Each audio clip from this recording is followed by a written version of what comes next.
Randy, how is it going? How are you doing? I think you're up to like donut 7 or 8. Yeah. Remember, folks, if Randy vomits, you win. So we'll hopefully work with that. But we're going to take our call real quick. Hello, is this Jason? Yes. Hi, Jason. This is Timmy D, and you are with a television show that focuses on mixed martial arts.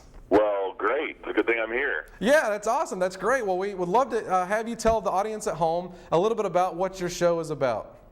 A little bit about what our show is about. Well, I guess in a nutshell, we've been around since 2006. We've outlived quite a few other promotions, and we bring in UFC, Elite XC, IFL, Bodog, WEC veterans, and then we put them against our up-and-coming guys.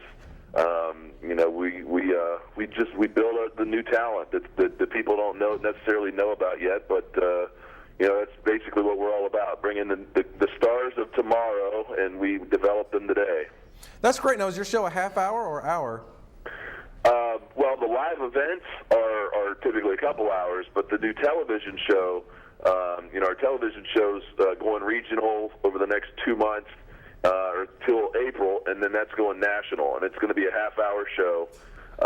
And then we're actually planning out a new kind of twist on a reality series that's going to feature a lot of our exclusive fighters, and we're going to kind of go the reality route as well. Get a little behind the scenes with some of these guys. Well, that's awesome. Well, actually, we have in the studio right now, which you can't see, but you'll get a chance to see later. We have someone that may be a perfect fighter for you. Well, he fights, and the way he trains is he eats donuts. We're actually taking part of the Krispy Kreme Donut Challenge, and he's on donut, let's see, 4. So he's eaten 8 thus far. So I don't know where he would fit in for your promotion, but when you take a look at this, oh, sorry, he just got a whiff of some, I think it was some cream up his nose.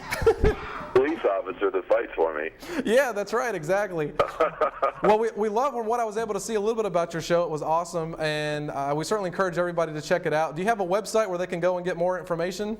Absolutely. It's MMABigShow.com, and we've got a big event coming up at the Belterra Casino on March 7th. And we've got, that's going to be a really good card, and then we've got another one coming up on April 11th as well. That's great. Now, is there any, I guess when people think of mixed martial arts, is there anything negative or positive that, that really just bugs you, that you wish that either the media would get the information out or that people would just understand about mixed martial arts?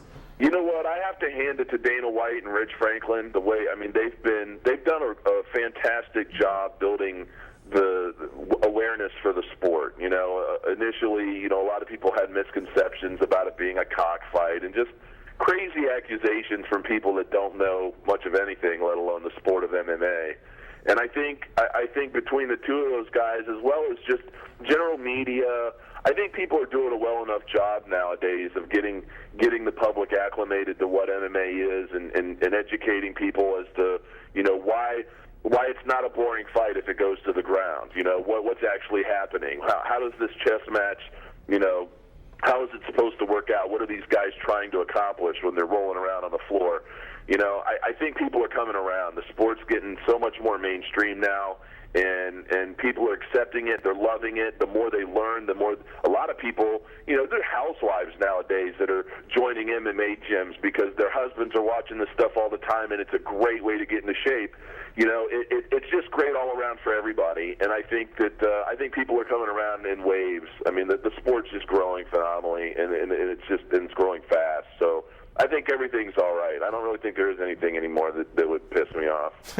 Well, I agree. I think that it's definitely, I guess, as time has gone on, gotten a little bit more mainstream and a little bit more respect than I think it did at the time. And especially with CBS actually going on board with airing some fights, I think really helped, probably push that over the edge as well, too. Yeah, I've had some recent experience, obviously, dealing with networks and how that all works. And, CBS and the Elite XC thing, I saw a thing on Dana White talking about how, Elite XC spent $30 million on a guy that couldn't fight. They're building a whole promotion around a guy that can't fight. And, it's a shame that happened. I know some things behind the scenes that were supposed to take place on CBS that didn't work out either. And, it's a shame. But I think that, pretty soon, the country's going to have the MMA Big Show to watch every Saturday night. Everybody's going to We're going to have a new promotion, that people are going to start getting real familiar with, and we're not going anywhere. We've built ourselves up from the ground up, and we've been playing things smart. We don't have $50 million to throw around like it's ramen noodles. You know what I mean? So we've had to play it smart, and so we're going to be here for a while. Well, that's great. Well, we just found out that we've got one donut left. Randy's belly has begun to actually get bigger, so maybe we could spend $30 million on him. Just all you have to do is buy some donuts. But everybody give a nice round of applause to Jason Appleton. We certainly appreciate his time, and we encourage everybody to check out the website and the show. Have a great night. Thanks a lot. Bye-bye.